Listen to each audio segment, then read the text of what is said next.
الحضور الكريم، الأساتذة، الزملاء، طلبتنا الأعزاء، مشاهدينا الكرام على وسائل التواصل الاجتماعي، السلام عليكم ورحمة الله وبركاته. أنا اسمي سيد أحمد جوجيلي، أستاذ ببرنامج الدراسات الأمنية النقدية بمعهد الدوحة للدراسات العليا.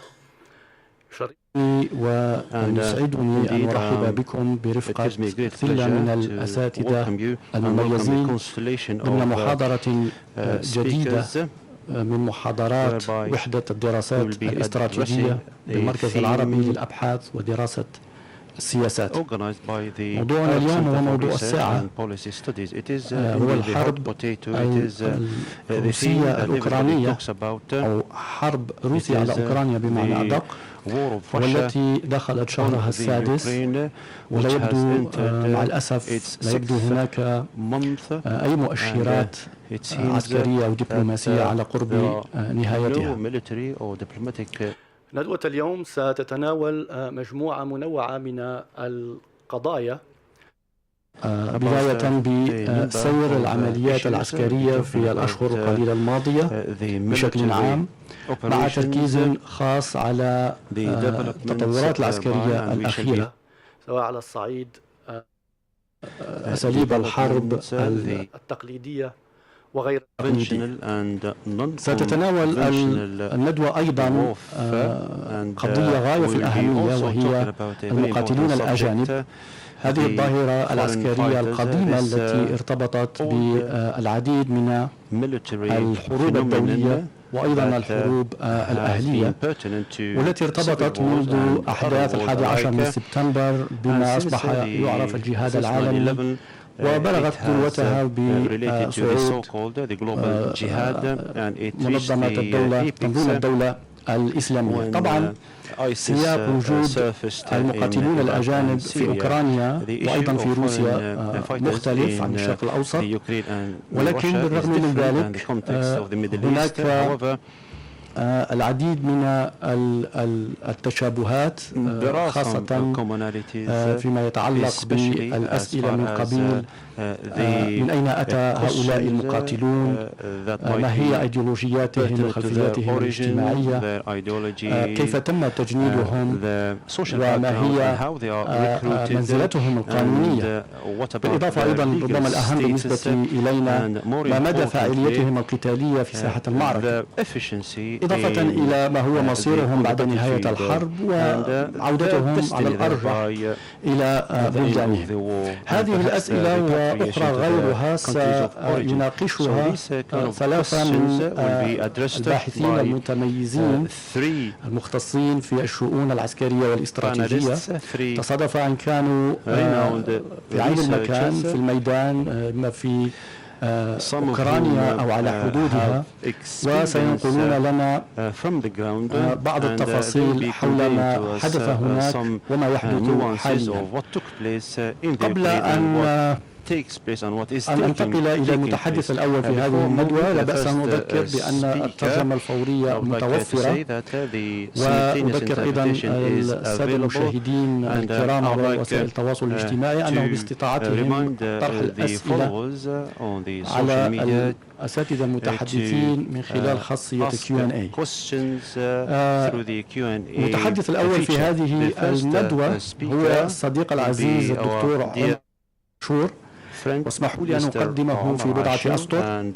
الدكتور عمر أشور هو أستاذ الدراسات الأمنية والاستراتيجية ومؤسس ورئيس برنامج الماجستير في الدراسات الأمنية النقدية في معهد الدوحة للدراسات العليا، وهو مدير وحدة الدراسات الاستراتيجية في المركز العربي للأبحاث ودراسة السياسات.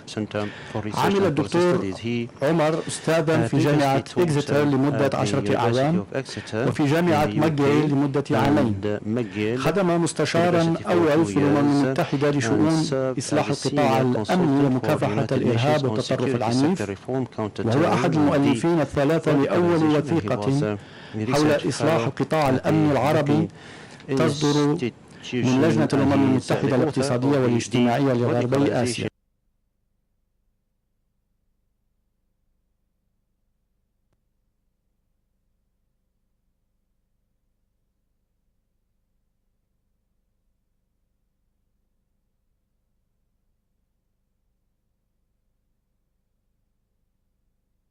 وكان أستاذا زائرا أيضا في جامعتي برشلونة وبوغازيتشي.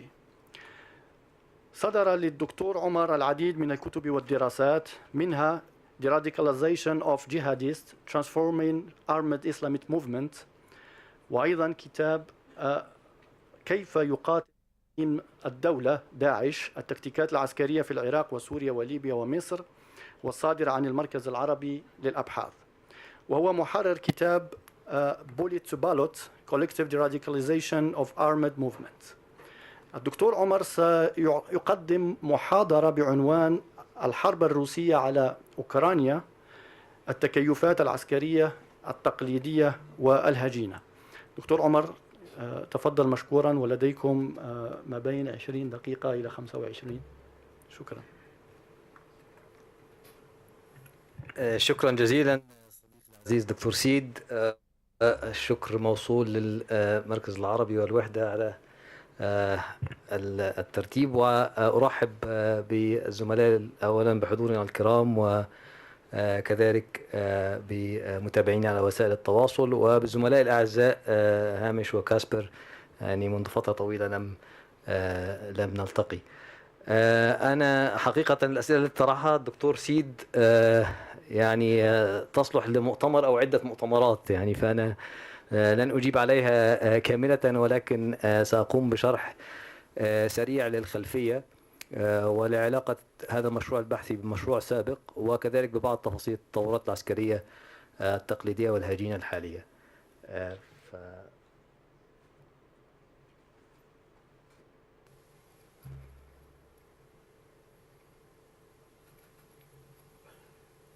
طيب، هو سريعا محاور سريعة هي تكلم قليلا عن خلفية هذا المشروع البحثي وعن خلفية تصعيد هذه الحرب. هذه الحرب يعني قائمة منذ 8 سنوات.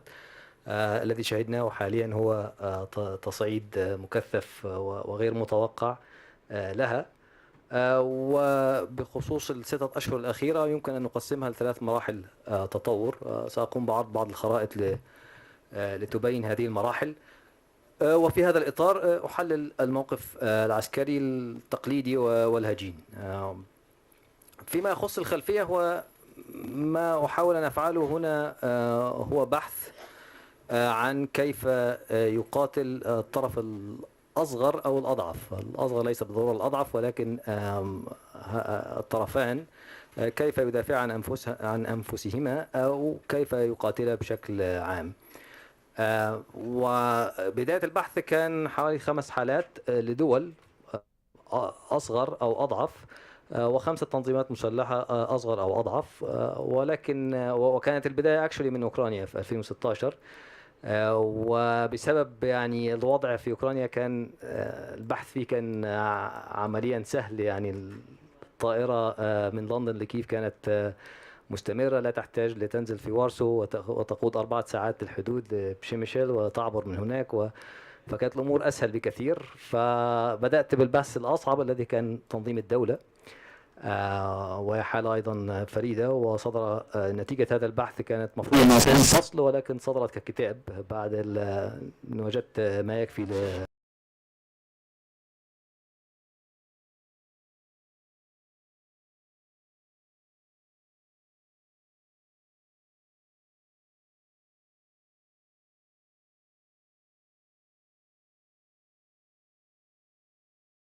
والعمليات أكثر من الاستراتيجي، لأن الأدبيات كثرت فيها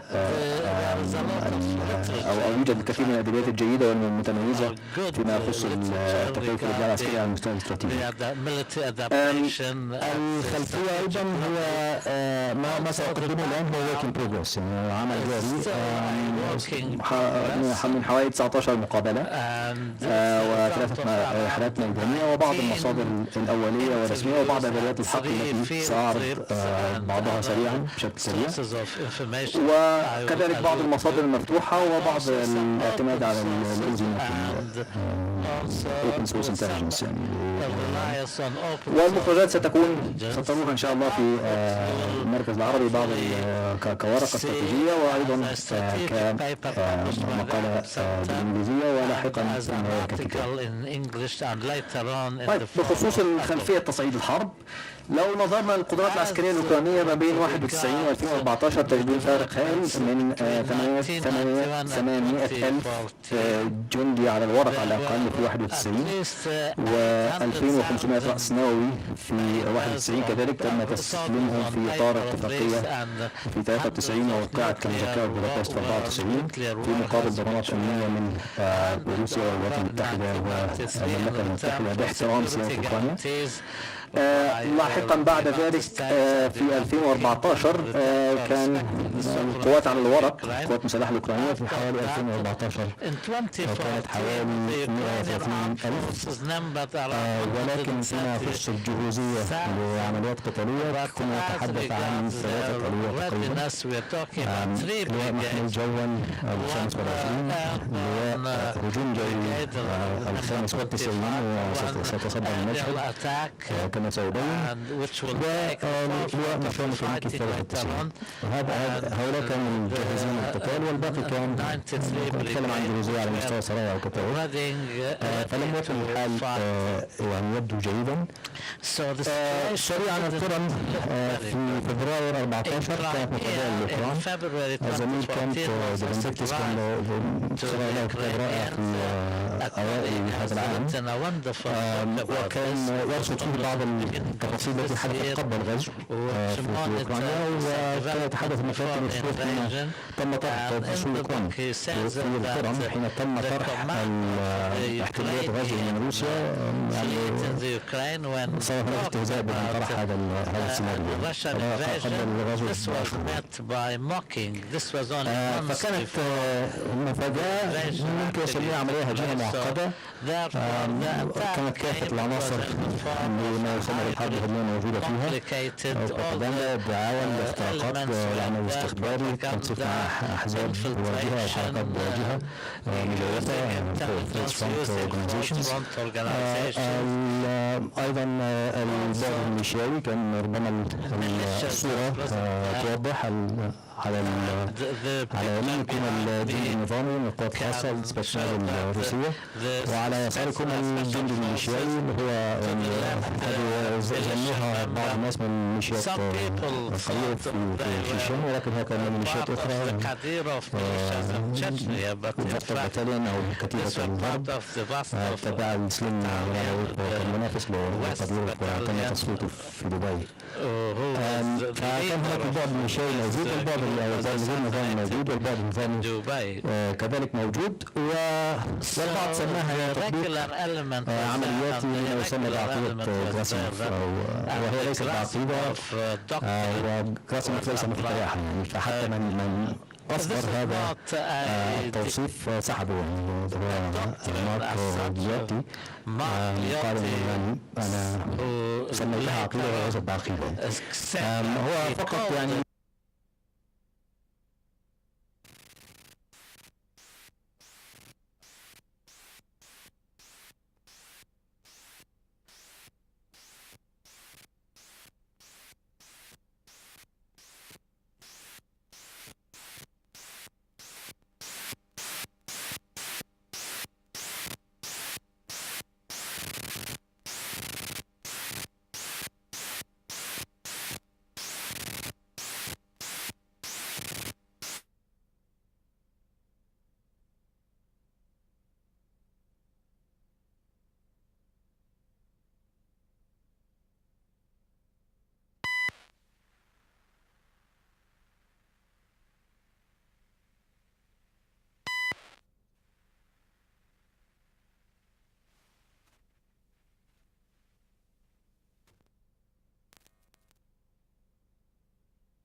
في الشمال متحدثة كذلك بالروسية.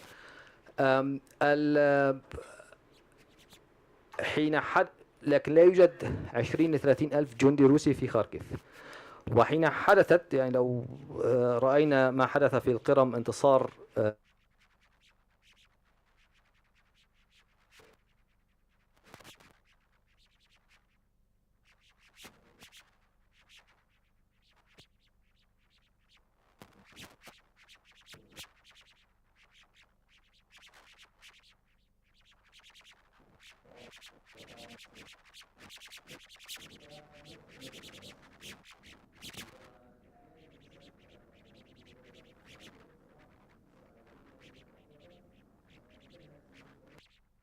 لم تصمد 24 ساعة.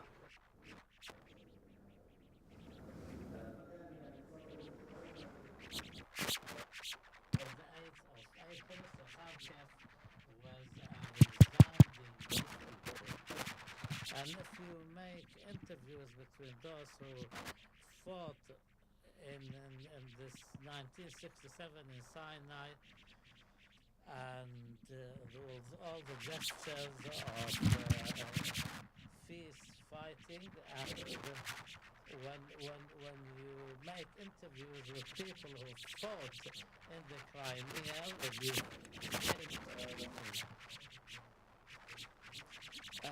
there was a lot of losses. 17% of the airborne equipment was destroyed, and one S-300 system was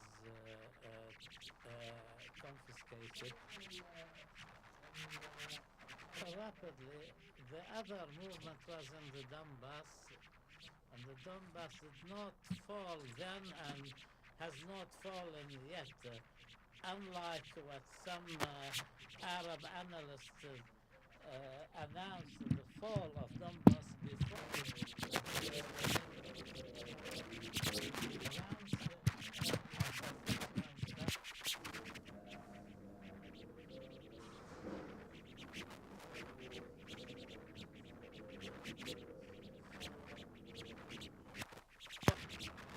Yet.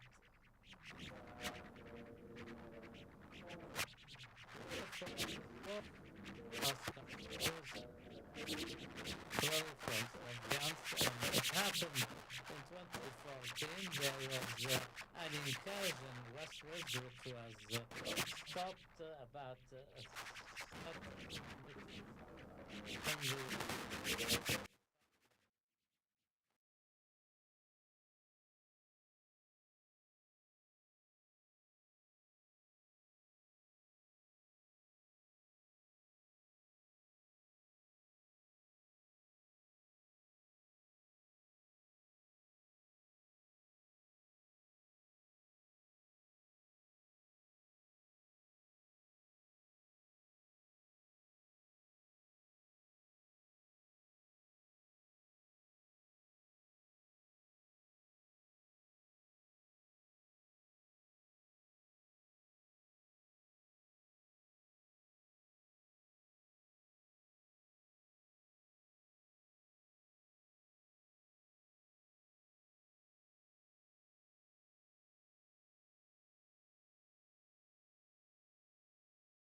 repeat it, I'll be imprisoned, but I'll do the same. So there was some lack of centrality. It was all dependent on the will of people who wanted to fight. This is the situation after August 2014. The areas in white are the Donbas area. The yellow are the areas where no major engagements took place. The blue are the areas which the Ukraine has liberated. This is Sloviansk, Kramatorsk liberated, Mariupol liberated, Horlivka was taken, but there is a long story. The elected local council wanted to raise the Ukrainian flag, but he was taken from in front of the local administration building. On the 17th of April, he appeared as a corpse. Okay, Lugansk was liberated, and Severodonetsk, Lysychansk. What we see now في يوليو هذه لم يكن هناك فيها قتال في 2014. Last July there was a lot of fighting, but at that time there was no fighting. Donetsk fell after long fighting in Donetsk before the war. This is how it was. They hosted the European Cup in 2012. This was a research paper by Charles Butlers in 2016. He tried to explain what the Gerasimov doctrine was all about, and according to the keynote speech he gave in the conference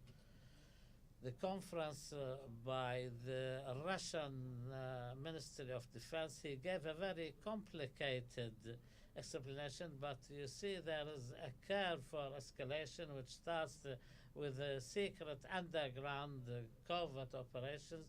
So if then the muscles or the military power comes in when it's discovered, and those who perpetrated, then there will be deniability, and then when all of this happens, the target will be approached by force and taken by force. So this is the chart he gave it, and this is a translation of the article. The reason behind the fact that this is not a new doctrine, the reason is the size of changes which took place since the Serbian revolution against Milosevic, and going through the other colored revolution and the Arab Spring, and the Russian authorities do not see this as an attempt at democratization and revolutions by people. These are successes of the Western intelligence agencies. They consider them as hybrid operations from Eastern Europe to the Middle East, where the Western intelligence agencies manage to get rid of regimes which are either close to Russia or allied to Russia. And therefore, Russia in return should escalate the hybrid operations and get better at it. This was the perception in Russia. So therefore, this was in February 2013, and before that there were comments on that. So they considered what happened against Mubarak. This was an intelligence operation, and Russia can do the same, and if there was a need to resort to force, then so be it. Also, this is from the Operation for Security and Cooperation in Europe, when there were skirmishes at the level of an artillery battery or a battalion at ground level, which was taking place at the time of the ceasefire if you look at the time, sometimes after the Minsk II ceasefire agreements, you will see the number of engagements were 40 a day sometimes. But when the Russian intervention in Syria in the fall of 2015 happened, the engagements fell to the level of 0 in the war between the Ukraine and Russia from 2014 to 2022. So this gives you an idea who was leading the fight, who was escalating and who was de-escalating. I'm sorry I took too much time. About the phases of development, there are 4 main phases. On the 24th of February 2014, when about 120 tactical brigades, and after some reforms which took place after the Georgian war and the embarrassment for the Russian forces, they reorganized so that each brigade can be a tactical group which can fight independently with its artillery units, with its field hospital, and they can manage themselves for a long time independently. This was the new organization, but when they went to the field, there was no operational command as it's understood, so these units did not fight jointly. They tried to invade, or they have invaded from the north, Belarus, and from northeast. From the north, they targeted the eastern front, eastern unit, near the Russia and near the China and Japan borders. These units tried to invade from the north, and they reached Kiev, and it seems that there was an unconventional side.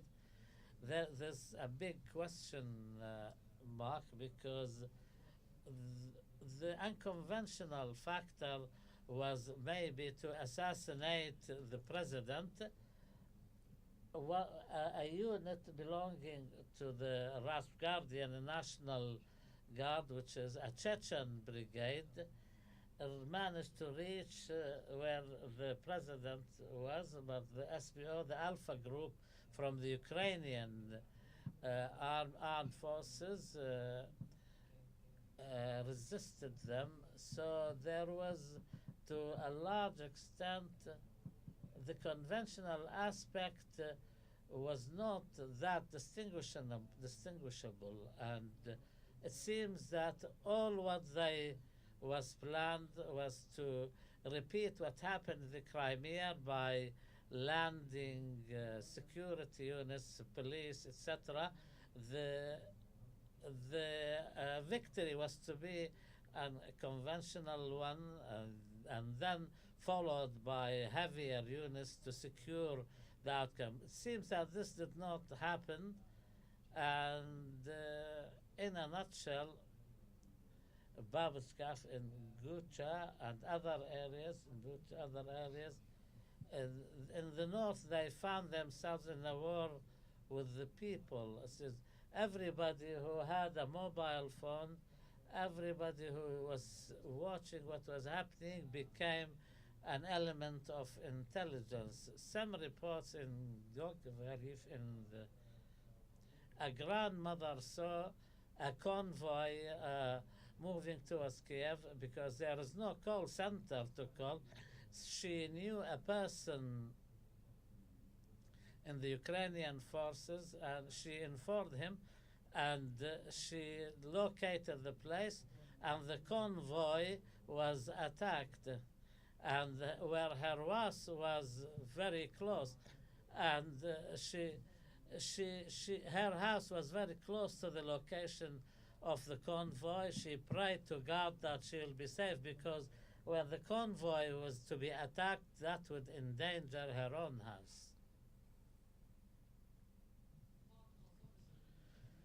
Some of the elements that we can allude to very quickly. At the beginning, it was a multi-domain maneuver warfare, which included land, sea, air and space and cyber intelligence. Of course, in addition to some foreign fighters and volunteers, some who played a role that we can come back to later on. Ultimately, in Kiev, the Russian army was defeated. Whether it was a conventional or unconventional, this is something we can do.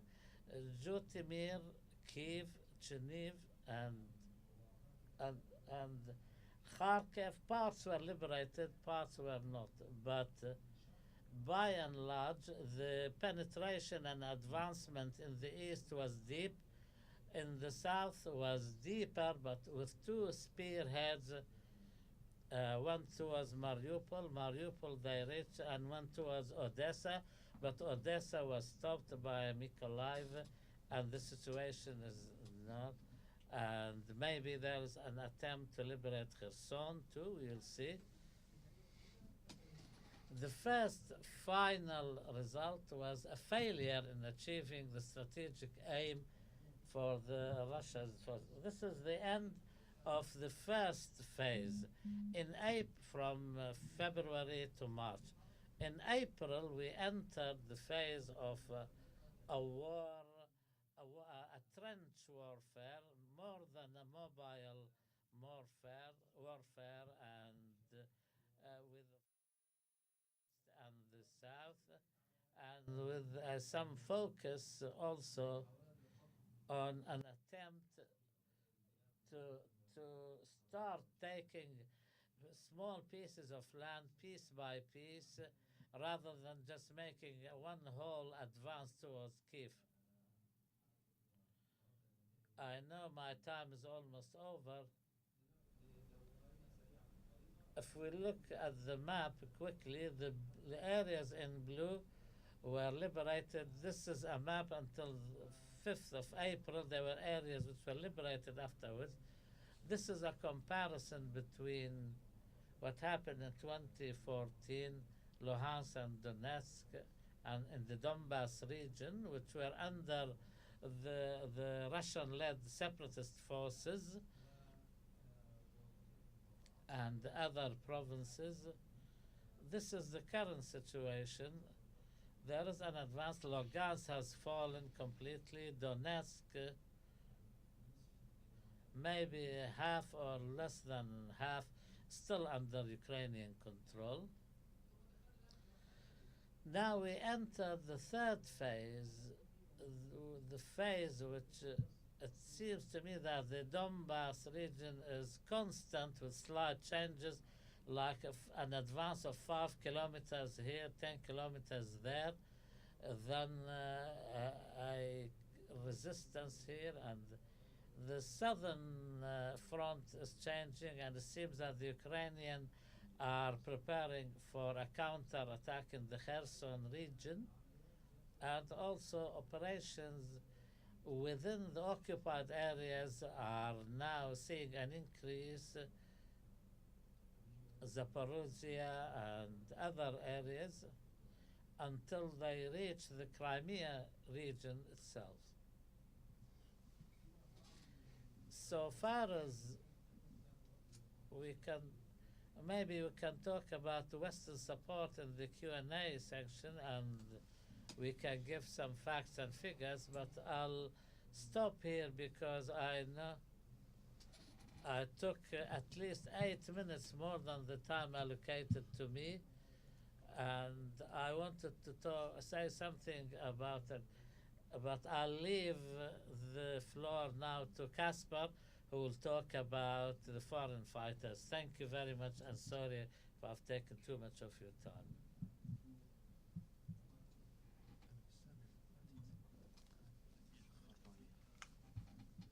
Thank you very much indeed for summarizing the issue at hand. He has talked about the root causes, the historical background, and the three phases.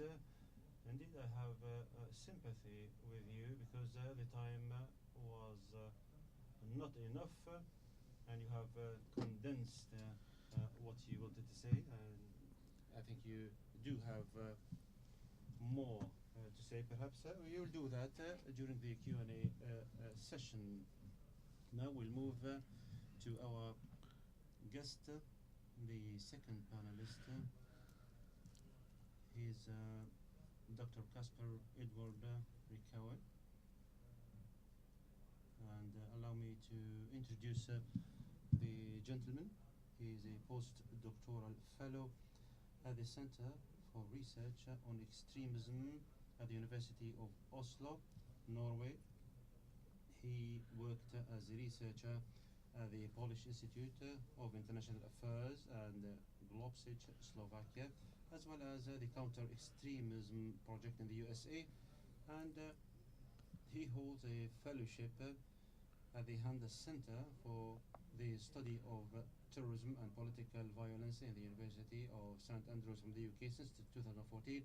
His research has been focusing on the issue of foreign fighters on the front lines of the Russo-Ukraine war. His book on the issue, entitled Foreign Fighters in Ukraine, the Brown-Red Cocktail, will be published this year by Routledge, and he's the author of Irish Republican Terrorism and Politics, a comparative study of the official and the provisional IRA. He'll be talking about the volunteers and the foreign fighters in the Russian-Ukrainian war. Mr. Kacper, the floor is yours, and you have 20 to 25 minutes.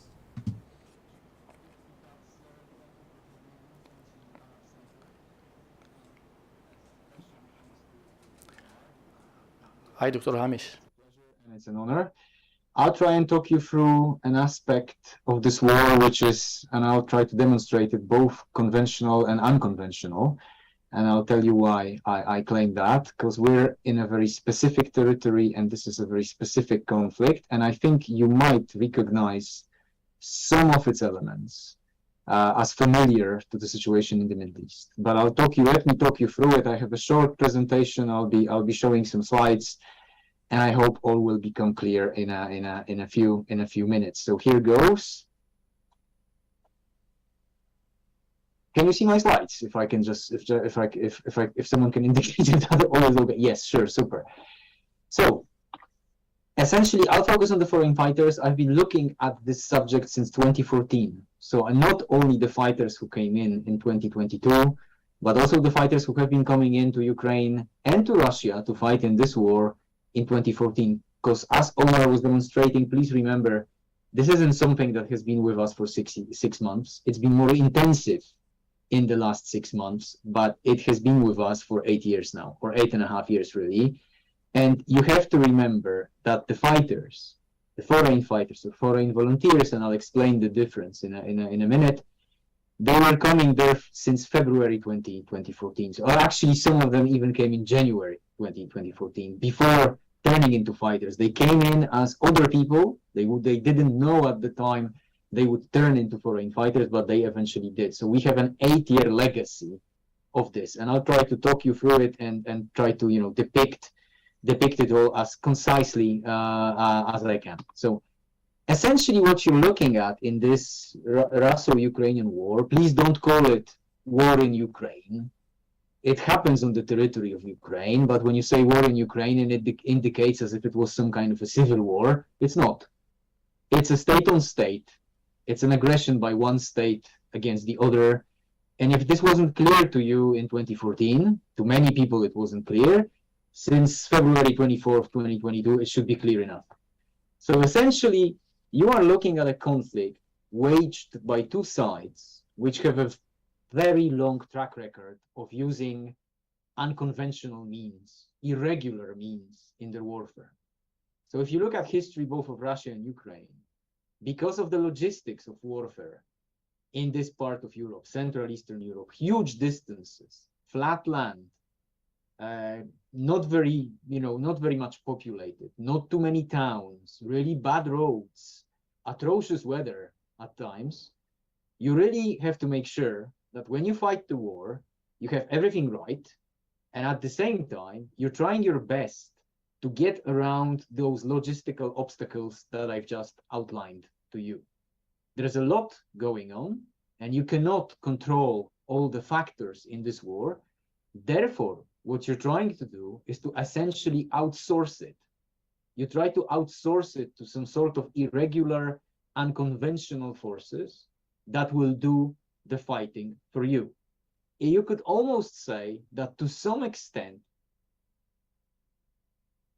it's in the DNA of both sides fighting this war. If you go back to the Cossacks, the unruly, yet very good fighters, determined, at the same time irregular, using irregular warfare, using irregular units, using volunteer units, bottom-up formed, you'll get the picture. And there is a tradition of that in the region for hundreds and hundreds of years. And it involves both Ukraine and Russia, but at the same time, it involves other actors who are involved in that warfare, meaning Poland, or the Commonwealth of Poland and Lithuania, Turkey, Ottoman Turkey as well, and the Khanate of Crimea, so the Tatars. They all fight like that. They all try to use these means. And what you see today, to some extent, it's a continuation of that. And I know sometimes my Western colleagues are really perplexed. Oh, how is that possible? It should be the states that fight the war. The states should pay for the soldiers, pay for the units, prepare them and put them to the front. Yes, it's all true. But you are operating in an environment which is slightly different, in an environment that has a different track record. And it is an environment in which there are certain shortages and limitations, also of state power and state organization. And in which, if you want to fight, if you want to put out units which will be fighting for you, they might sometimes have to be formed in a volunteer, bottom-up fashion. And they might be involved in guerrilla warfare. So again, if you go back, the first time the term guerrilla warfare is used is early 19th century, with the Spanish guerrillas fighting the Napoleonic troops in Spain. Well, let's be honest, this type of guerrilla warfare in that part of Europe, and probably in the Middle East as well, it has been fought for hundreds of years before that. It's, as I said, in the bloodstream. And there is one very more important point here. If you use units like that, if you use forces like that, historically, it provides you with deniability. You can then turn around and say, oh, it's not me, it's not us. It's almost a classic tradition that the Commonwealth of Poland and Lithuania would use Cossacks to attack Ottoman Turkey and then say, well, we didn't attack you. And then the Ottoman Turkey would use the Khanate of Crimea Tatars to attack the Commonwealth of Poland and Lithuania and then turn around and say, well, it wasn't us.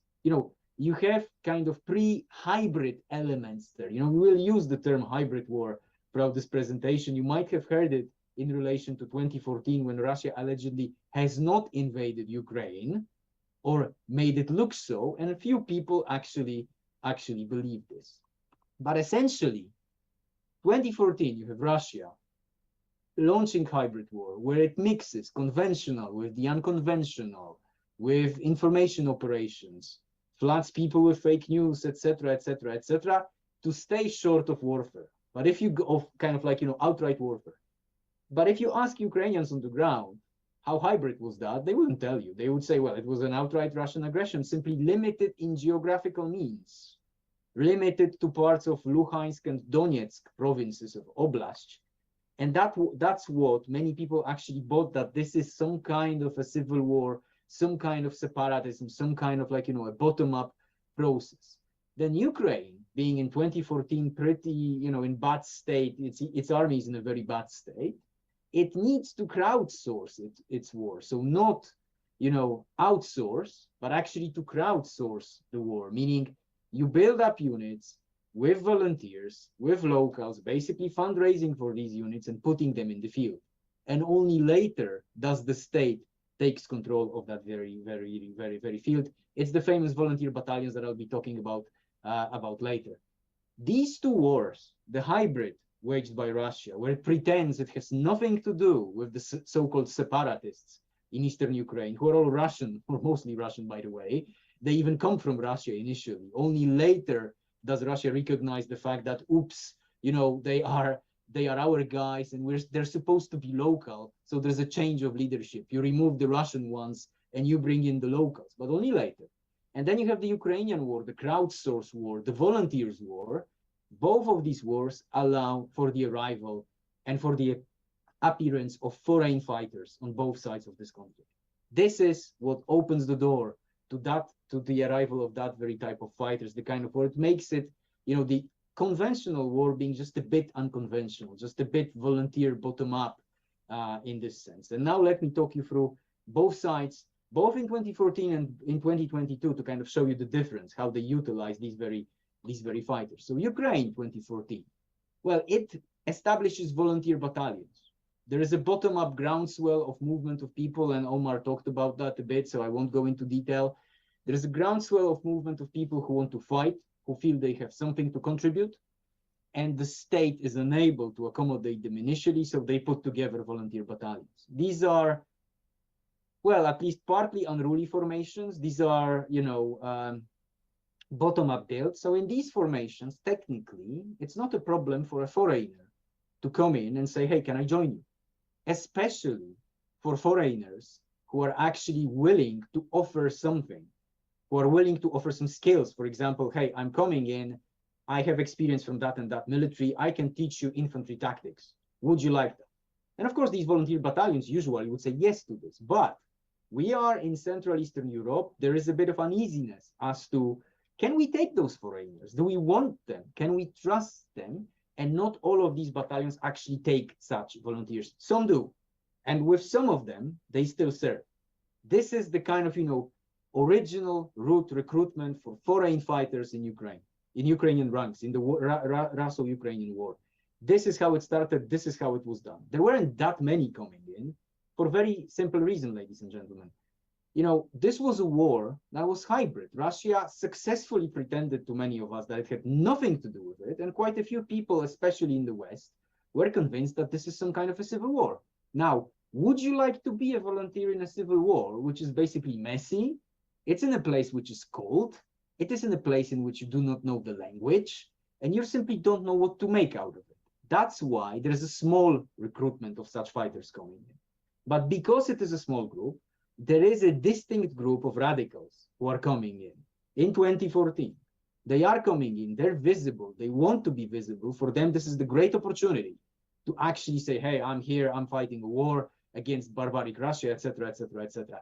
That spoils the image of foreign fighting in Ukraine in 2014. And that continues up until today, that many people associate any foreigner who fights, and unfairly, any foreigner who fights on the Ukrainian side in the Russo-Ukrainian war, they say, oh, he's a radical. Because they remember some of the days of 2014, when yes, some of them were actually radicals. And believe me, I have interviewed them.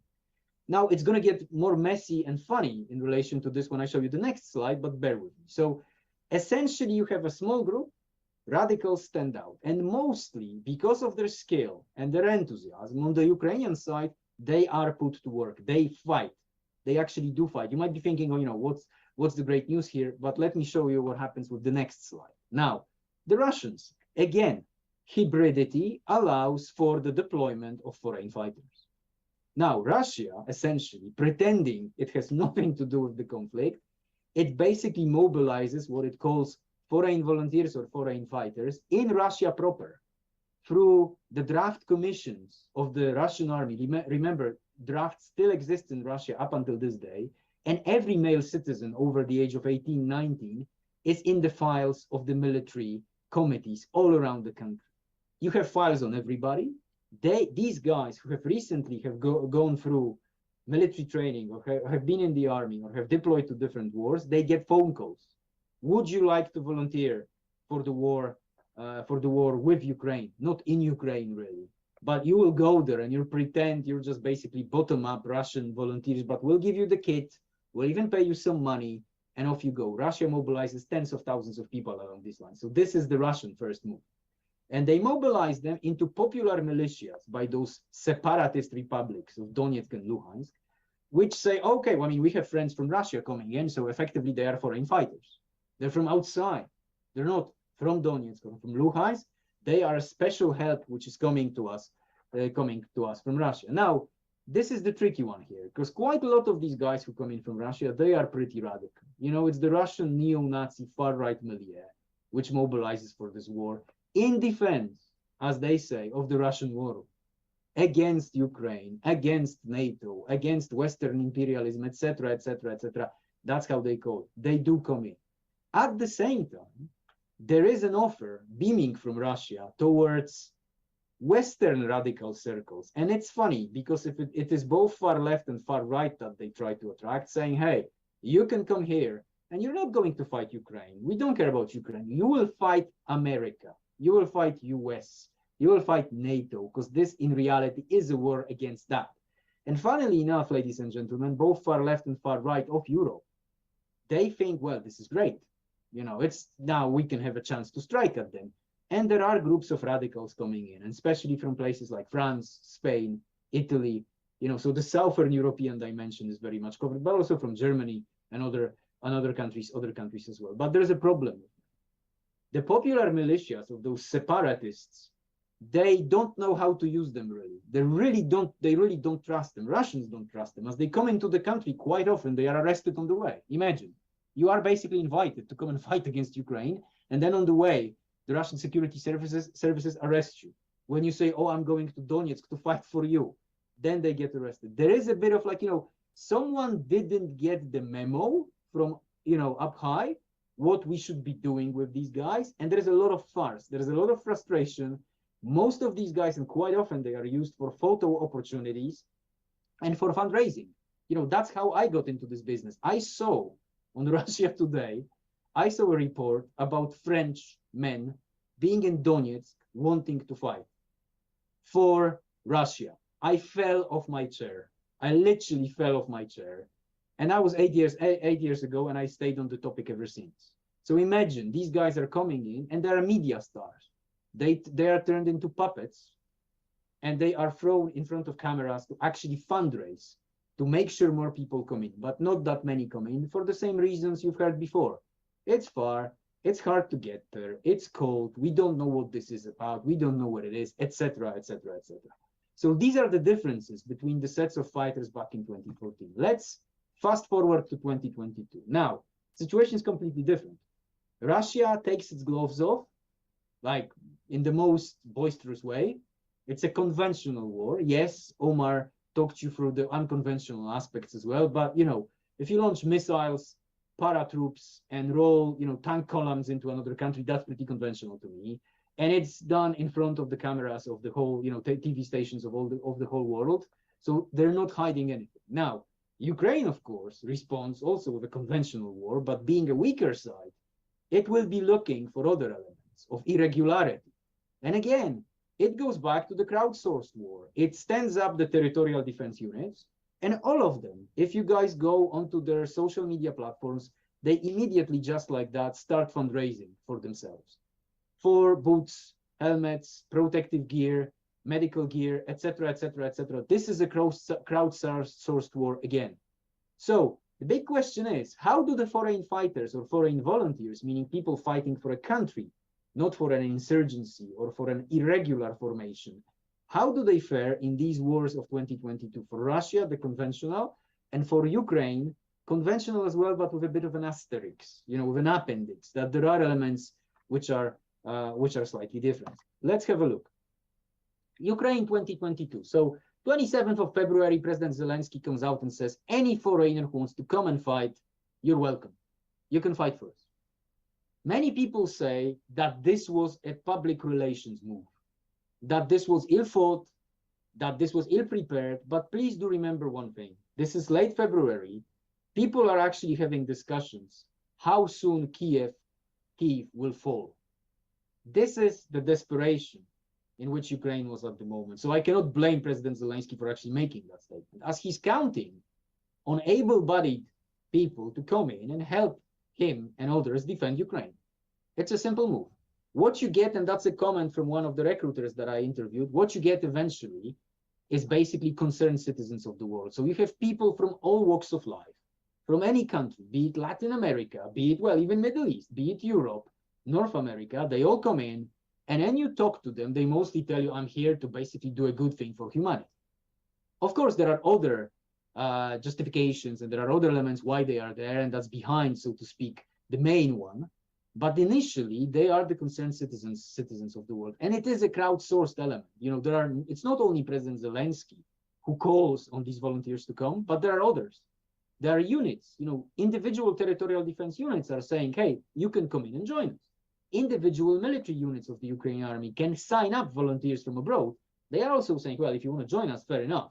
But you need to have some experience, or preferably you need to have some language skills that will make the work easy for you and for us when at the front. But especially if you have good skills, if you have certain military standards, we can have you, we can deploy you.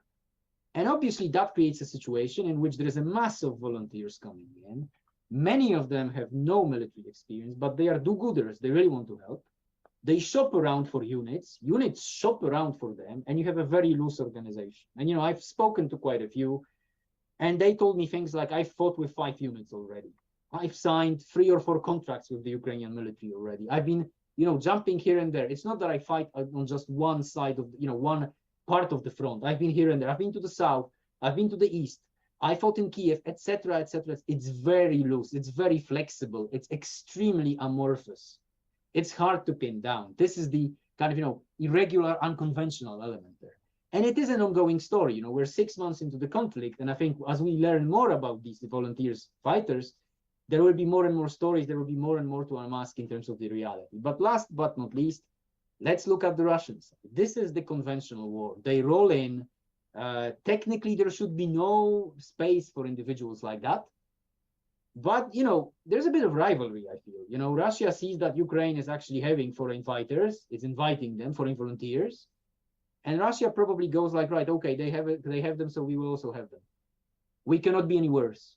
And this is when you see those videos of fighters from Syria allegedly signing up to go to fight on the Russian side. This is when you see the videos of fighters from, you know, Central African Republic, Zimbabwe, and places like that. All these places in the so-called global south, where Russia is popular, so that Russia can say, hey, actually, the world is not on your side, Ukraine, it's also on our side. And we have to have a more balanced view. The big thing is obviously the logistics of it, because quite a few countries which are close to Russia, like the whole of Europe, essentially minus Serbia and Turkey, basically banned flights into Russia. So you really have to try hard to get there. Then when you get there as a fighter, you will find out that your credit card will not, or most probably will not be working. So you need to take a lot of cash with you. Of course, you know, if you're determined, you will go around these obstacles, but that's just something to remember. Plus, at the end of the day, Russia is more concerned with mobilizing its own citizens for this conflict than actually having a few foreigners who, again, can we trust them? Who are they? Why are they coming? Maybe they're here to infiltrate. But the foreigners that Russia does like, 2 types, points C and D. Veterans, ladies and gentlemen. They're happy to take veterans of the conflict from 2014. So if you fought for those separatists in 2014 and stayed in Donetsk or Luhansk, or stayed in Russia, or worked in Russia, and you are from a friendly country such as Serbia, as they perceive it, they will take you, and they field these individuals. Not maybe in Russian ranks, but in separatist ranks. Because please remember, Russia maintains this facade that it is a war that's not only fought between Russia and Ukraine, but there is also the Donetsk and Luhansk People's Republics. And these foreigners are deployed in the ranks of these units. You have Serbs, Moldovans, Belarusians, French, Slovak, all veterans of 2014, just to be sure. They are safe. They've been here. We know them. We can trust them. They're around anyway. So it's easy to, you know, kind of like push them to the front line. And then the 4th group, and you read about it quite a lot, I'm sure, the so-called famous Wagner group, which is technically illegal in Russia because you cannot have private military companies in Russia, but you can always have an NGO, which is essentially a private military company. Now, they want to recruit people, and they mostly focus on the Russian front. But then again, Wagner and other PMCs had private military companies. They had foreigners in their ranks in 2014. They had them in Ukraine, they had them in Syria, they had them in Africa. And again, it's the same nationalities, Moldovan, Belarusian, Serbian. Why not deploy them again? Why not have them again? Why not reuse this? And then actually turn around and say, hey, it's not only foreigners who are on your side. We also have them. It's not only loosely organized units who are on your side, and volunteer units. We also have them. So, do remember this, that this is a bit of a competition here in this sense, showing, oh, you have something, we have something. You have something, we have something, it's kind of like an ongoing match in this sense. Now, as I said, obviously this is an ongoing story. It's a story that will be, still troubling me research-wise for God knows how long. So I'm happy to probably, come back at some point to the Arab Center to tell you more as it looks. But for now, I'll stop here. Happy to take your questions. And again, thank you for having me.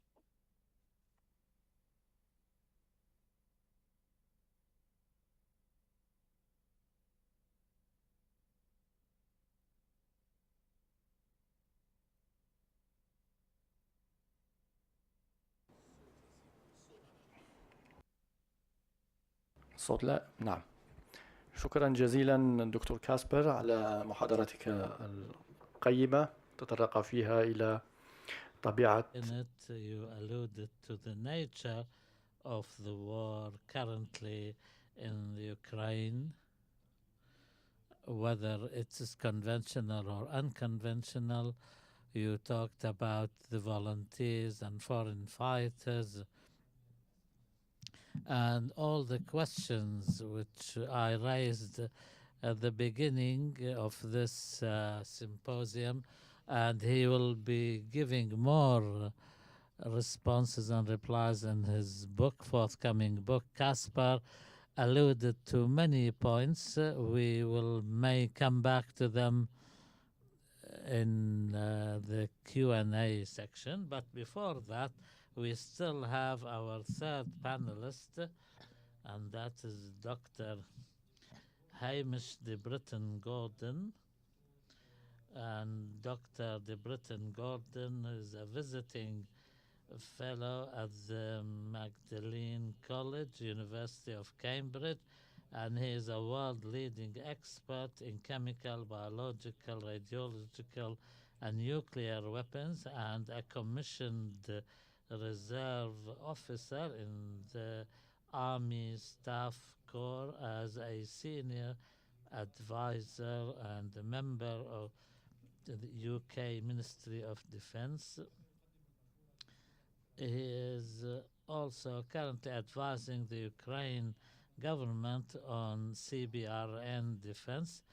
He served for 23 years in the British Army as in a number of positions, including commanding officer of the UK CBRN Regiment and NATO's Rapid Reaction CBRN Battalion. He has worked in Syria during the current conflict setting, including the White Helmets and the health authorities in Idlib regarding the victims of chemical warfare. Dr. Hamish de Bretton-Gordon also contributes to a number of global news organizations, news channels, and provides expert commentary. His memoirs in English was published under Chemical Warrior, Syria, Salisbury, and Saving Lives at War. Today he'll be speaking about Russia's unconventional warfare in Syria and the Ukraine. Dr. Hamish, the floor is yours. Good afternoon, and thank you very much for the opportunity to discuss this very important subject, and thanks to the Arab Center for setting this up. I hope I don't repeat anything that Omar said. Unfortunately, I didn't catch all of what he said. I think as the conventional war or the Russia's conventional war in Ukraine is beginning to stumble, mainly because Russia's 20th century equipment and doctrine and technology is now found wanting against the 21st century equipment and technology and intelligence that the West is enabling Ukraine to do. There is now a more focus, I expect, on what I call unconventional warfare. And to me, unconventional warfare is putting the civilian population at the center of this war. And for me in particular, a key element of unconventional warfare is the use of chemical, biological, radiological, or nuclear weapons or devices. And I'll explain what I mean. I'll go through them. In 20 minutes, I can only really brush the surface, but hopefully it'll give you a view. And I am producing a paper at the moment that will give more detail. A rather strange thing, I make a rather strange comment here, that if you have no morals or scruples, you would use chemical weapons all the time. Do you have no regard for the Geneva Convention or the rules of war? And I say this because I think President Assad of Syria is still in power because he used chemical weapons. Many will remember the Obama red line on the use of chemical weapons, which disappeared on the 21st of August 2013, when Assad launched a massive nerve agent sarin attack in Ghouta in Damascus, killing over 1,500 civilians. And the international community didn't react. And I think in a way that emboldened Putin to do what he's doing at the moment. But I was in Aleppo in northern Syria in 2016, when the 4-year conventional siege of Aleppo was broken by 21 days of chlorine barrel bombs. These chlorine barrel bombs, very simple, toxic industrial chemical, were dropped out of helicopters, hit the ground, the gas went underground, and either killed civilians underground or forced them above ground, where they surrendered. The same tactic was used in a suburb of Damascus called Ghouta in 2017, and another suburb called Douma in 2018. Very, very successful. I was also the Peshmerga's chemical weapons advisor in the fight with Daesh in northern Iraq. And I was with them when Daesh fired chlorine mortars at us near Mahmour to the west of Mosul. And that was a very profound time. The Peshmerga are the bravest men and women fighters you'll ever meet in the world. It absolutely terrified them. I was also there when Daesh blew up the sulfur factory Al-Mishraq, south of Mosul, putting a 400,000 ton toxic cloud of sulfur dioxide into the air, which had a strategic impact because it very much slowed the Iraqi advance to Mosul and the fight with Daesh. So I have personal experience of these sort of things. And when it comes on to CBRN, I'll use that acronym, if I may. It also fits very much in the Russian playbook. We've heard a lot about false flags. These are where one side claims the other side is about to use some terrible weapon and then does so itself. And the playbook that I've seen in Syria over the last 10 years is also very much being replicated in Ukraine. But what I'd like to do is to look at these various elements of CBRN and how they can be used in unconventional warfare, and potentially how they're already being used in Ukraine. I'll leave nuclear to the last because that is really the thing that is on the tip of our tongues at the moment and causing us most angst, not only in Europe and the UK, but also has an impact around the world. So I'll come back to that. First of all, looking at the chemical side, what I've seen with Daesh in Iraq and Syria, and also in Syria, is the attacking of chemical factories to create an improvised chemical weapon, if you like. Again, this has been tremendously successful because most civilians do not have protective equipment, so that they don't have gas masks, whereas the military tend to. So it has much more of an impact on the civilians. And certainly the view in Syria is if you could get the civilian population to surrender, as it were, then the military quickly followed. And that seems to be what the Russians are doing in Ukraine as well. In Syria, we saw hospitals directly attacked. We saw schools directly attacked. I said at the beginning, if you had no regard for the Geneva Convention, you would do this sort of thing all the time. The Geneva Convention stipulates that opposing sides should give to the United Nations areas or direct positions of their hospitals, their schools, key national infrastructure like chemical factories, nuclear power stations, and key religious sites like mosques and churches and synagogues, and they are protected under the Geneva Convention on the Rules of War. We found in Syria, when we gave the UN the grid reference of our hospitals, that the next day they were bombed because those grid references were shared with the opposition. And I expect similar is happening in Ukraine at the moment. We've already seen in Ukraine a number of chemical factories, ammonia factories near Kyiv being attacked, creating a hazard. No military reason to attack these places except to create a hazard. I've mentioned Daesh attacking al-Mishraq in northern Iraq, again, creating a hazard. When it comes to chemical warfare agents themselves, I'm talking to you today from Salisbury in the UK. This was the scene of the Russian chemical attack to try and assassinate Sergei Skripal, a double agent with the nerve agent Novichok, what we call a fourth generation nerve agent, the most deadly chemical man has ever made. And it's clear that there is still an extant program. Of course, more recently, Alex Navalny, the opposition leader in Russia, was also poisoned with Novichok. So there is a concern that they have an extant chemical warfare program. However, the Chemical Weapons Convention, which has pretty much removed most chemical weapons from the world, should be able to deal with this if the Russians, who are signatories to the Chemical Weapons Convention, do.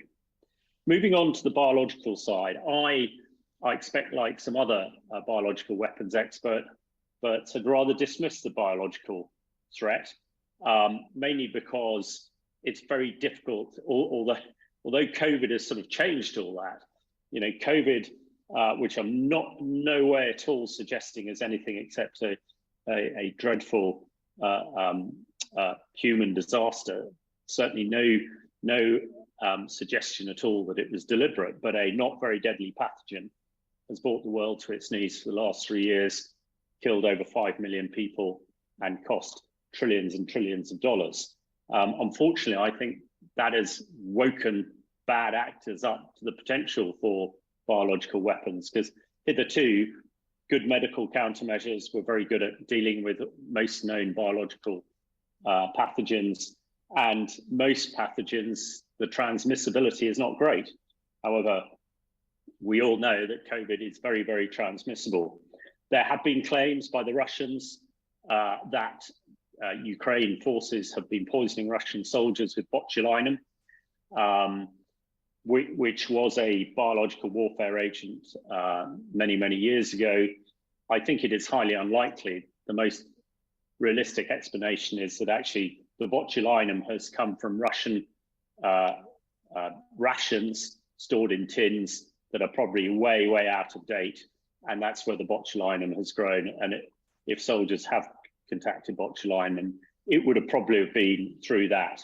Again, there is a very good report in a French open source website called Open Facto about the development potentially of Russian biological programs. But that has been the only indication in Ukraine. On the radiological side, I won't skim over it, but I'm not going to spend a long time on it. We are concerned that a lot of radiological isotopes have gone missing from Chernobyl, the power station in the east of the country, and we're not sure where they've gone. I mean, very sadly, a lot of the Russian soldiers who went into Chernobyl were obviously not very well trained or equipped, because we understand many of them have become very ill with radiation poisoning because the Chernobyl area is still highly contaminated. Moving on to, I suppose, the main topic of conversation on the unconventional war at the moment in Ukraine is the Zaporizhzhia nuclear power station in the south of the country. It is at a time, I think, the nuclear threat really has never been higher. If we look at the background, we have China, who is tripling its nuclear warheads, Iran now claiming to be nuclear capable. and North Korea trying very hard to get there. Unfortunately, nuclear proliferation, which the non-nuclear proliferation treaty, which has kept these things, under wraps really since during the Cold War and beyond. Again, there are a number of rogue states like North Korea and Iran that have not played due deference to it. And that is why we have expanded the nuclear capability. In fact, the UN President, Anton Guterres, only said last week, we are one misinterpretation or miscalculation away from a disaster. We already know that the Russians have threatened to use nuclear weapons. They've threatened the nuclear weapons strike on the UK. I personally think this is very much President Putin's brinkmanship. This is his ace card. As his conventional forces are failing, he is going to have to rely more and more on ace cards. And it is absolutely the case, I think, that it is keeping Western countries and NATO out of the direct conflict because of the nuclear issue. Now, the whole nuclear program is based on mutually assured destruction. The US and Russia knows that if they fired all their nuclear weapons, that is pretty much the end of the planet. And that has bizarrely, axiomatically kept the peace. But we have seen this nuclear muscle, as it were, flexed in Ukraine. Although when one looks a bit closer into it, when Russia says it's put its nuclear forces on high readiness, that sounds dramatic, but it's pretty meaningless. The UK's nuclear forces are always on high readiness. So that would be bizarre. The threat of using what we call tactical nuclear weapons in Ukraine is very stark, and there's reports even yesterday, the potential of these devices being moved into the Crimea. I think the US and UK and Western intelligence and other intelligence services would pick up very quickly if tactical battlefield nuclear weapons were being moved into Ukraine. And although there are reports in the press, I've seen nothing more credible than that. And then we look at Zaporizhzhia itself, the largest nuclear power station in Europe, 6 reactors. And on Thursday of this week, last week rather, the power went out to Zaporizhzhia, which means that the safety devices, mainly the cooling systems for the reactors and the spent fuel, is being run on generators. Now, the Russians have controlled the plant for the last 6 months. We don't know the state of the plant. We don't know what maintenance has been going on. And the workers there claim they've been tortured and under duress. So that is a huge concern. Once your primary source of safety goes down, it's also almost like flying an aeroplane with 2 engines and one engine goes out. You have really got not much more to back it up.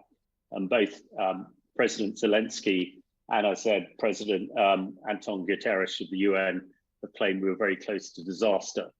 Now, it's very good news. We heard overnight that the International Atomic Energy Agency inspectors will be going to Zaporizhzhia soon to check it out. Let's hope that's the case, because General Vasilyev, who seems to be commanding the Russian troops there, who in effect does the job for the Russians that I used to do for the British Army as the head of CBRN, although I expect his talents are more in the offensive than the defensive measures. Some of his troops have claimed that they have actually put explosives in Zaporizhzhia.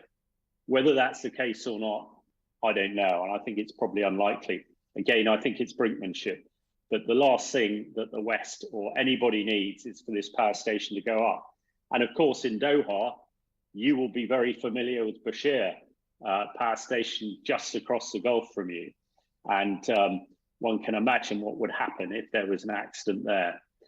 At the moment, we know that if Zaporizhzhia, there was an accident or it was deliberately set on fire, the contamination would all come west. The latest weather from the Ukraine Meteorological Office says that. Now, that could well change.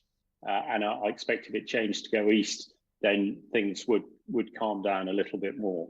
So just coming towards the end of my 20 minutes, for me, unconventional warfare And there are other elements to it which both the other speakers have spoken about, but my area is very much on countering, preventing CBRN use.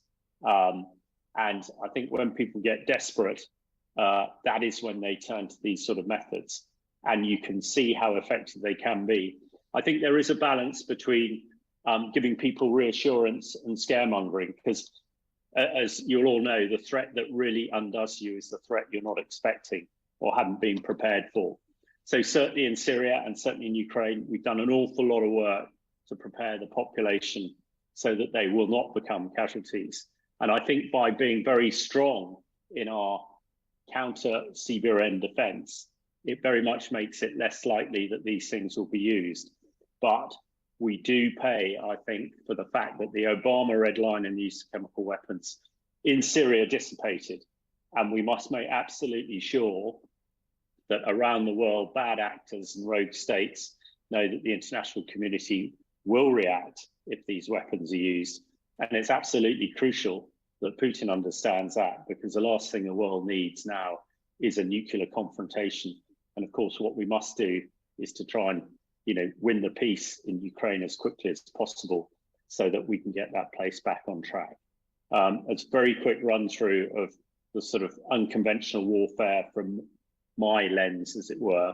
I'm very happy to share my paper in due course once the detail's done. That's me, over.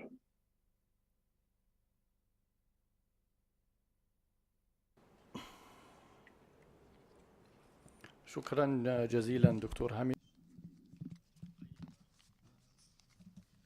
Thank you very much, sir, for this presentation. It was indeed invaluable, and hopefully we shall read your paper and understand the nitty-gritty of its content. We shall open the floor to receive your questions. Please, the floor is yours, ladies and gentlemen.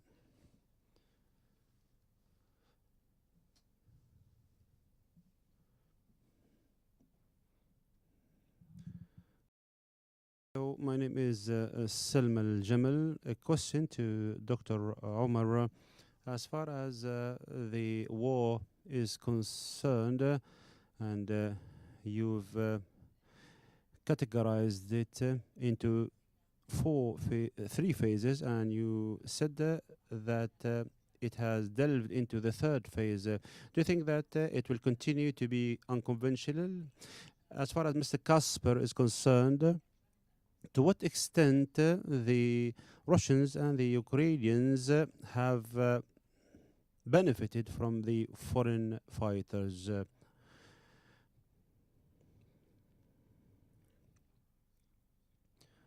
Thank you, Dr. Said. Thank you, Dr. Omar. I have two questions.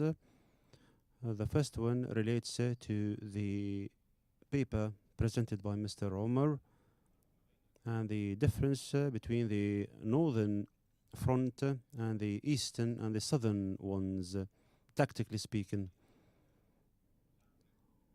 What was the difference and why the Russians succeeded in the east and in the south, and why they have failed in the north?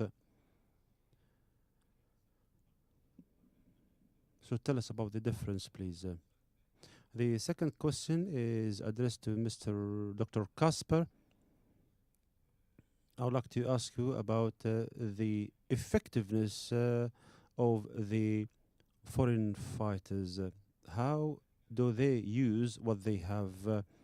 So I want to hear from him how these foreign fighters were used. Tell us about the efficiency of the fighting skills. Thank you, Ala. Right, we'll start perhaps to answer these questions. Dr. Omar. Thank you, Dr. Sid. I'd like to thank the panelists for the wonderful interventions. I have my own questions, to be honest with you.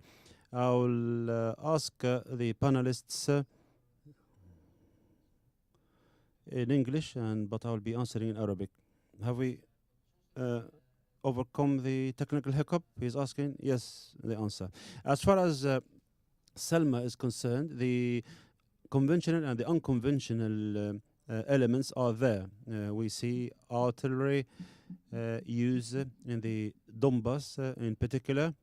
The Ukrainians are talking about 5,000 shells on a daily basis of the 155 millimeters, and the Russians are talking about thousands and thousands of shells, 50,000 shells on the part of the Russians. So every shell or every 10 shells from the part of the Russians, one shell is launched by the Ukrainians. So the percentage is 1 to 10. The other issue is to do with the MDOs in Severodonetsk and Lysychansk and in Torchevska. We have witnessed the most prominent hybridization, if I might say, between the conventional and the unconventional warfare elements, especially in Lysychansk and Severodonetsk. In Lysychansk, and there was a breakthrough from the southern parts. In the Wagner group played a role in this regard, as well as the special forces. And Mr. Kacper has talked about the Wagner group, and they are of different level. They have started with a small kind of battalion, and it is a company between two brackets. It is not similar to the Black Water. The Black Water is listed and it can be persecuted legally. They have dissolved themselves and they call themselves with a different name, but the Wagner is not listed anywhere. It is not present on paper, and it has become indeed a division rather than a battalion. And as Kacper said, it plays a major role internationally,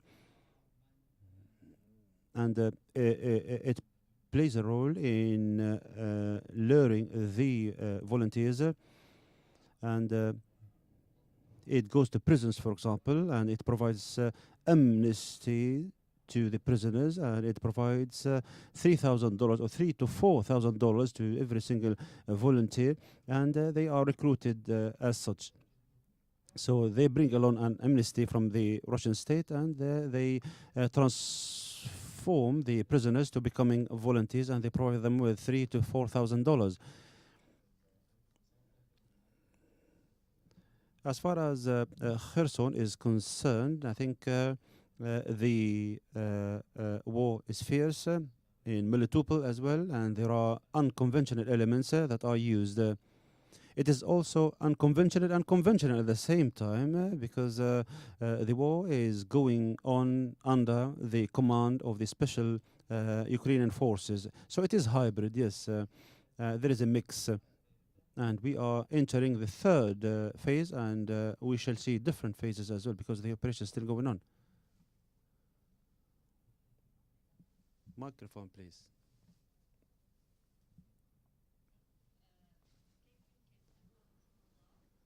Are we talking here about a counter-attack, or is it to do with an unconventional warfare? It is also a mix. There is a campaign, a Ukrainian campaign of counter-attacks, and the aim is to target depots and also the logistic centers and so on and so forth. It is to do with the Crimea. The Crimea has the logistic centers, also the headquarters of the Black Sea Navy. I think it has been bombarded twice by the Ukrainians, and the expectation is to do with an advancement in the Kherson by the Ukrainians, and perhaps to use the MLRS as well in that region. And in the Congress, there was a debate about providing the MLRS of the range of 300 kilometers, and it can be used from Mykolaiv. But on the Ukrainian side, they prefer the HIMARS because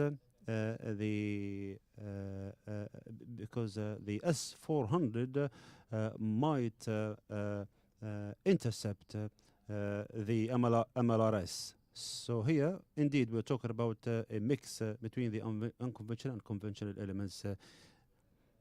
There was another question.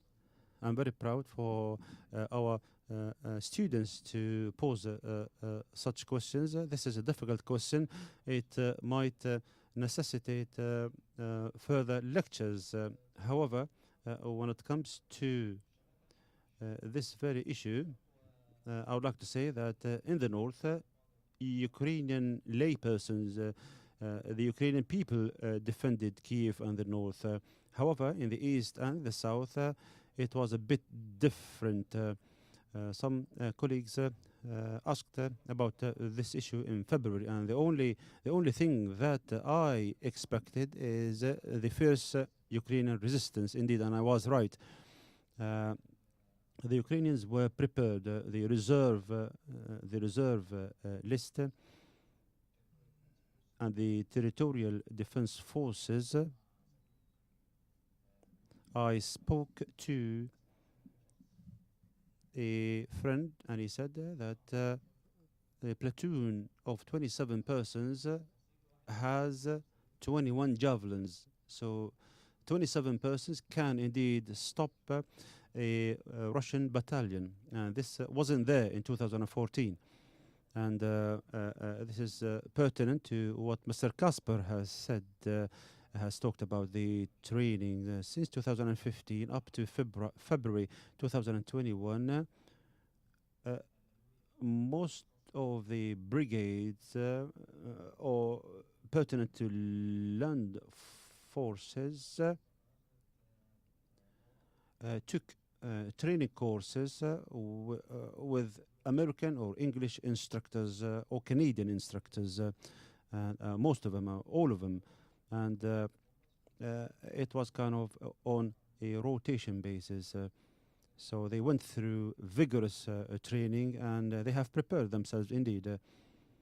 And most people did not expect such resistance, but it was there. I didn't expect that Mr. Putin would inch closer to Kiev or launch an offensive against Kiev. I thought he would start in the Donbass, but this didn't take place, and unlike my expectation. David Darashvili in Georgia in November 2021 expected indeed this move. Everybody says that he will escalate in the east. Only David said he will indeed launch an offensive towards Kiev. The Kiev authority, the Ukrainian authority, did not expect that as well, for one reason, because they thought that 604,000 square kilometers and the troops that were amassed and the equipment thereby were not up to the standards, and they didn't expect that the Ukrainian state is the target rather than the eastern parts only. There's also another point or another question mark in the south.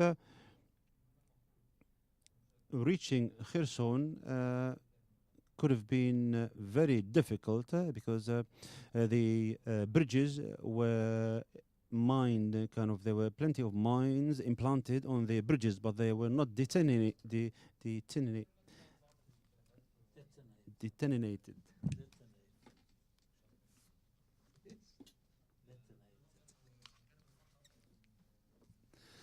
They were not detonated.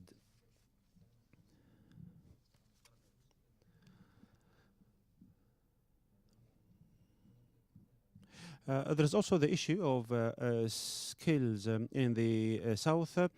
Some battalions were very fierce in fighting on the part of the Russians.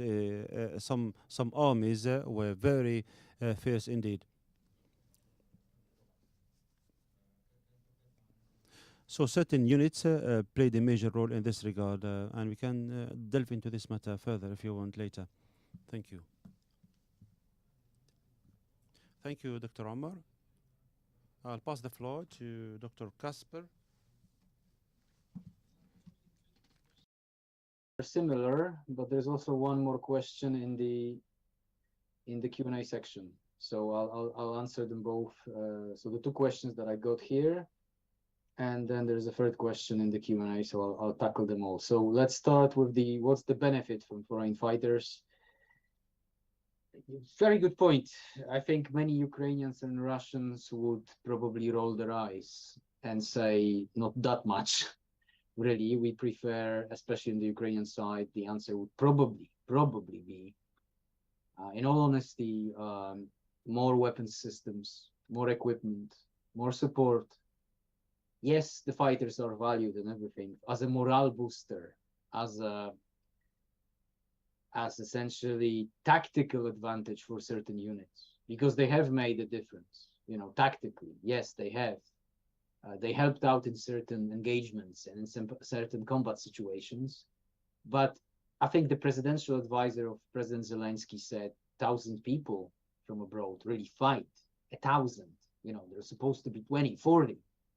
And the advisor said it's 1,000. So you can imagine that if Ukraine mobilizes tens, if not hundreds of thousands of people, then at the end of the day, they will not be the straw that breaks the camel's back, if you like, in this sense. So that is a slightly, that would be an over exaggeration. But if you have veterans from the Marines, Rangers of the US, you have the Marines from the UK, former special forces operators from all sorts of different countries, trained to NATO standards, who know what interoperability is, how to work with each other, and to what extent they will help the Ukrainian units. They will teach them how to operate these systems.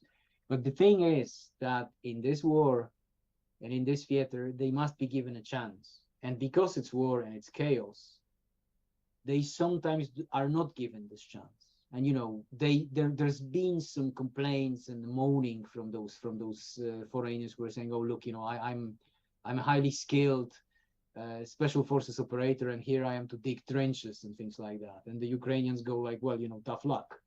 So there is a bit of that. Please remember about this. So that is the situation in terms of the effectiveness and the benefits. They will not. Do not think about them as international brigades in Spain. It's not the same size. It's not the same scale. It's not the same mobilization, but yes, they will help, tactically. On the other side, it's a mercenary business. Let's be honest. If there are foreigners there, and there are quite a few, they are in those private military companies. They're paid to do the job, and they are the cannon fodder because Russia has its own limitations of manpower. And there are the veterans fighting in the units of the Donetsk People's Republic, especially, and Luhansk People's Republic, as they call it, because they're experienced, and then both of these republics have basically vacuum cleaned the streets of their cities and towns for men, because they just needed the recruits. So anybody goes. If there's a foreigner who lives there, because some of them settled and stayed there, married locally to Donetsk or Luhansk women, they will be, of course, called upon. And, effective, yes, they're good fighters probably after all those years. Yes, they are morale boosters. But again, their number is, it's not great, so they're not going to make some kind of an operational difference. Again, tactically, they might be of use. And some of them, again, are put in propaganda roles, where they've been doing that since 2014. They're doing that again. And then there's a question in the Q&A section, if I may, on the what can Russia do with those fighters post-war? Because it's been moving these fighters between Syria and Ukraine. And I'll give you 3 examples here. And that will show you what Russia is doing. So there's been a group of French who fought on the side of the so-called separatists in 2014. And 5 years later, there are huge riots in Paris, massive riots in Paris, done by the so-called yellow vests. So people who are protesting against some of the reforms of President Macron. And guess who forms the protective, cordon, who is the security of these protests? It's the guys who fought in Ukraine.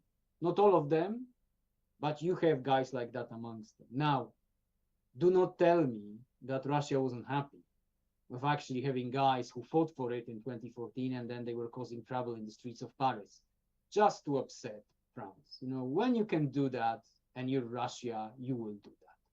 Secondly, if you watch Italian TV nowadays, Italian TV is full of people who actually fought in Donetsk, especially two, who fought in Donetsk in 2014 on the side of separatists, and they are now the experts on the Russo-Ukrainian war. Of course, you can imagine on which side they stand, but they are used in information operations. They are out there to propagandize a certain viewpoint to a public which basically doesn't care, doesn't know, and is kind of, some kind of it's mystery to them as to what is happening in eastern and southern Ukraine. And they will be believed because they've been on the ground and they've seen it. So that's another example. And of course, they express a pro-Russian view.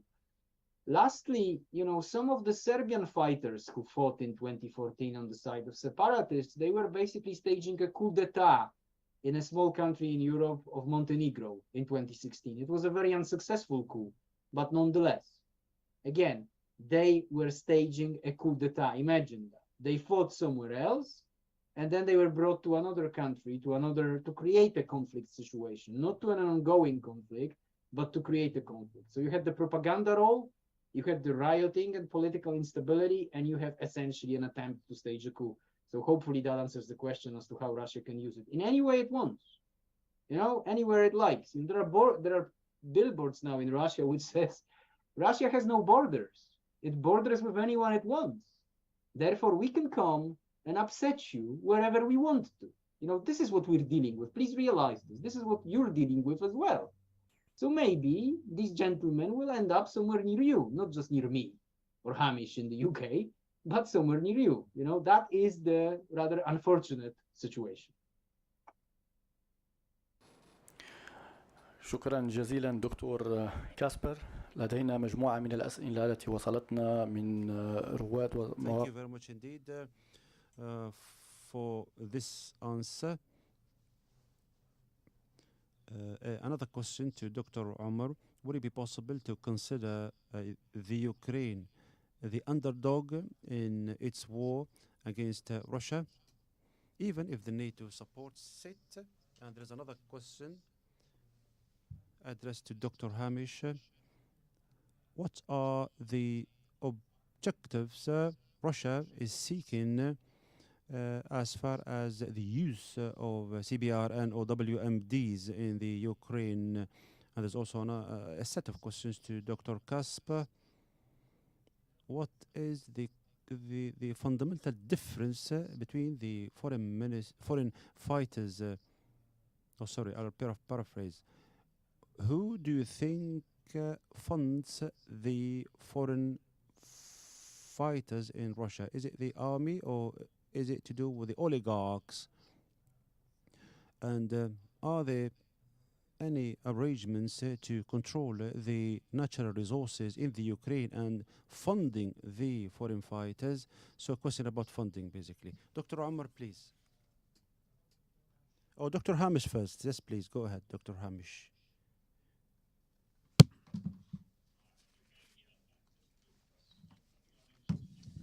نعم، شكرا.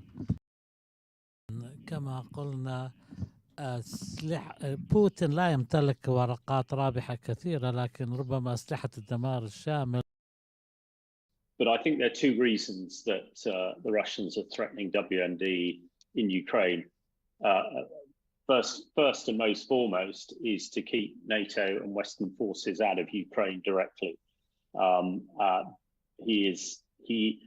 He will be aware that NATO conventional forces, now far outmatch the Russians. We've heard talk of HIMARS, MRLS, and other sophisticated Western weaponry, which is far superior and in far greater numbers than anything Russia has. And we're already well aware that a lot of Russian precision weaponry, they're running out of it. So he has, it's, as I said, it's his ace to keep NATO out and to, be able to negotiate when he sees fit.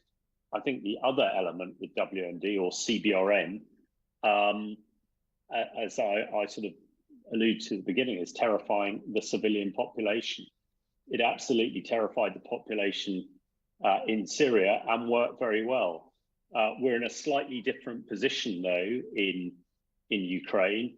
The Ukraine people, their military and their civilians have fought with a great bravery and great resilience because it is their home nation has been invaded. They are fighting for their lives. Of course, in Syria, it's all, it's their own government who is attacking the civilians. And really, they had no great support elsewhere, whereas the Ukraine people know that the majority of the world is supporting them and are behind them. So the WMD issue, I really think, comes from the unconventional warfare when the conventional fails and is not doing what you thought. And, we could go around back to the beginning. I think most commentators and experts believed that Putin was going to roll up Kyiv in a couple of weeks, and this, his invasion would last a very short time. And never in their military planning did they expect to be still involved 6 months later. But we know that their military planning, logistics planning in the beginning was woeful, was dreadful. So I think we've come a long way since the early days, and the fact that it would appear Ukraine are now getting on the front foot, the offensive down south seems to be gathering momentum. We've seen the Crimea being hit, almost at will. I can imagine Putin is having some really difficult thoughts at the moment. And at the moment, his WMD ace is really his main card. So I think that's why the CBRN WMD thing has come up. And we've obviously got to play it very, very carefully to make sure that, there isn't an accident or miscalculation. I cannot envisage even Putin deliberately using particularly nuclear weapons. I wouldn't put it past them, using some of the others, but that's why they're being used. And despite the fact they've kept the peace for the last 60 or 70 years, we need to make sure they keep the peace way beyond the Ukraine conflict. Over. شكرا جزيلا دكتور هامش.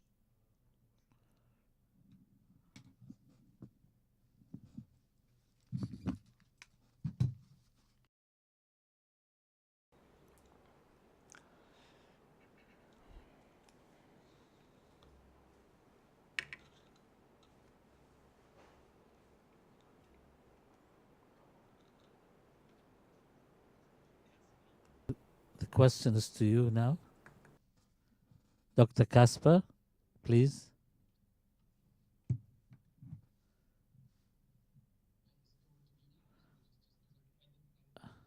لم أسمع. هل السؤال موجه لي؟ Yes, the question is to you. Really quickly, the funding question. Please do understand that when you ask a question about, and it is a very good point, and it's a very good question. Funding, where does the funding come from for the Russian side?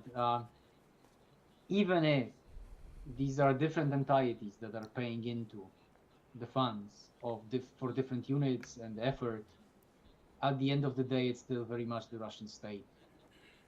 It's not as dictatorial as North Korea, I'm not saying that, but the whole idea behind Putin's rise to power 20 plus years ago, and it's been a process, it didn't happen overnight, was to actually grab all the alternative centers of power, especially the oligarchs, by the throat.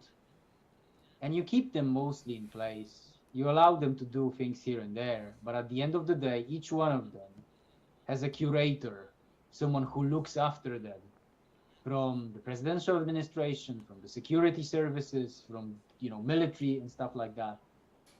So it might be different people sending funds via transfers, but at the end of the day, it comes down to one fund, if you like. Now, there is a lot happening between them because they compete for attention at the top.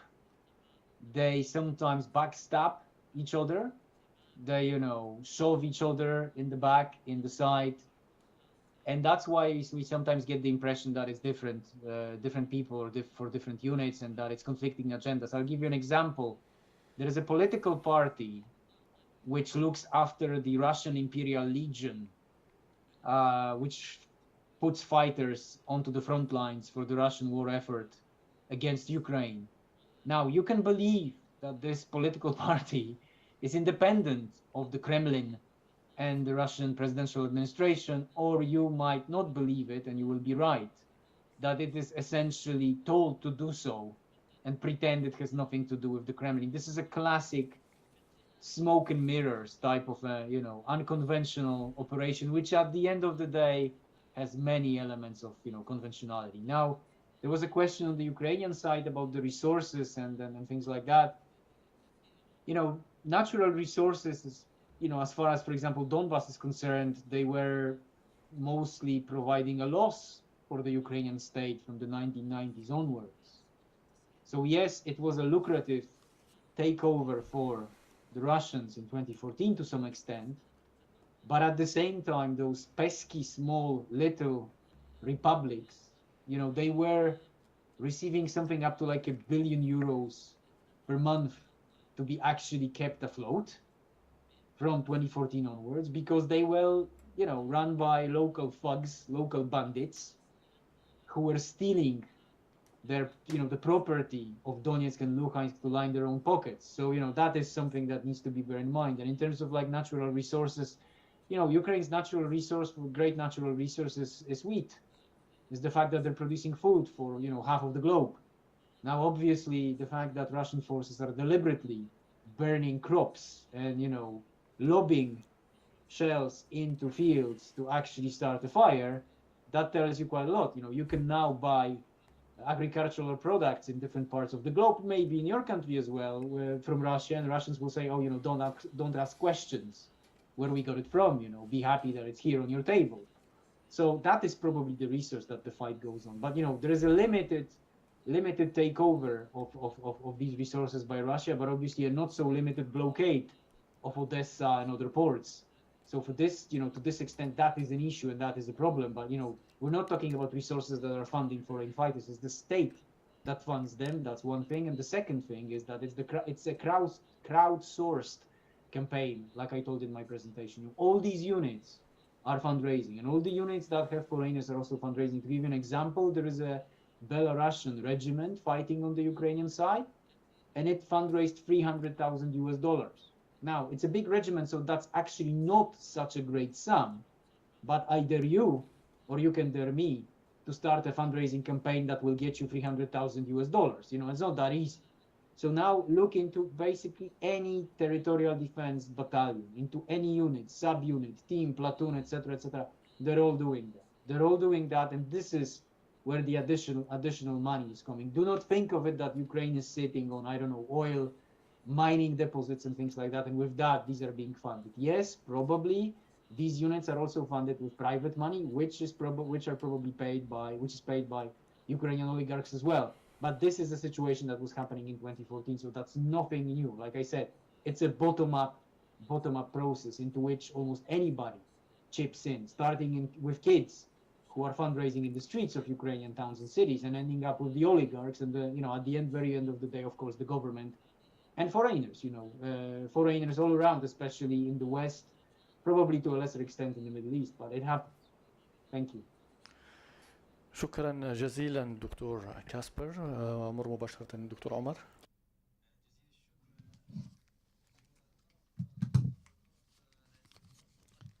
Now, Dr. Omar, I think the Ukrainians need even more, even with the Western support. This is on the one hand. Also, the way the Russians are fighting if you remember what Stalin said, quantity has its own quality. For example, if we look at his battle in Lysychansk and Severodonetsk, in May, as far as I can remember, when two brigades tried to cross the river in Donetsk, one brigade was almost totally annihilated, maybe 1,000 to 1,500. But because, in the end, because of unlimited resources, the Russians took Donetsk. The loss exchange ratio in the Russian case is not in Russia's favor. In the small Chechen war, for every Chechenian killed, 5 Russians were killed. In the second Russian war, it was 1 to 3. Georgia was 1 to 1.2.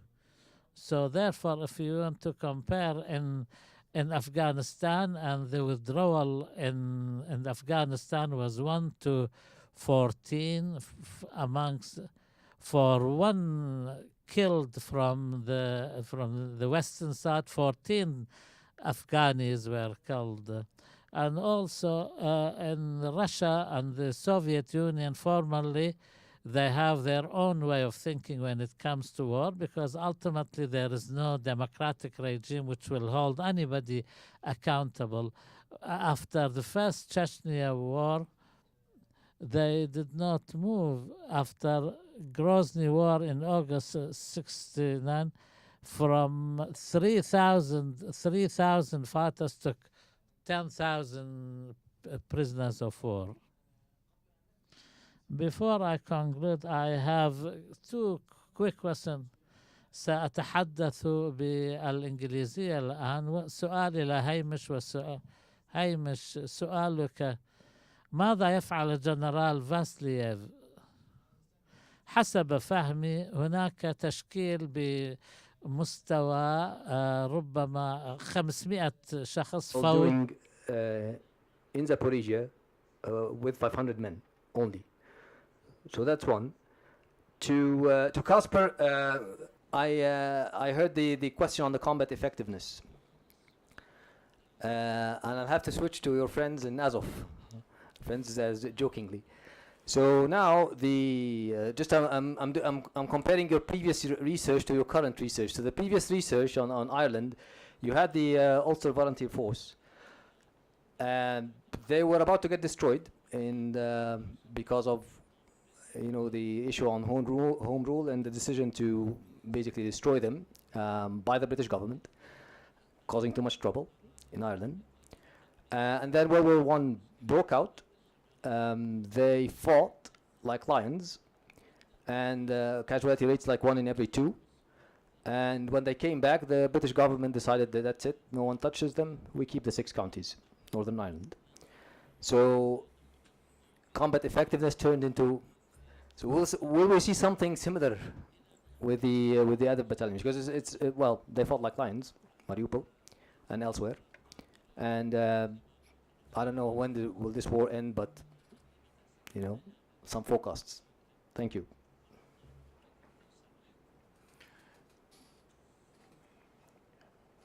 Dr. Hamish, can you hear me? Dr. Hamish? Yeah, I can. Okay. I missed the very first part of your question. I think it was to do with General Vasilyev commanding Zaporizhia.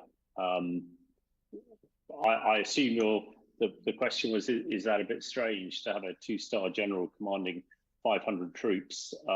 Yeah, certainly it is very strange. Certainly, a NATO 2-star general would expect to command 5,000 to 10,000 troops.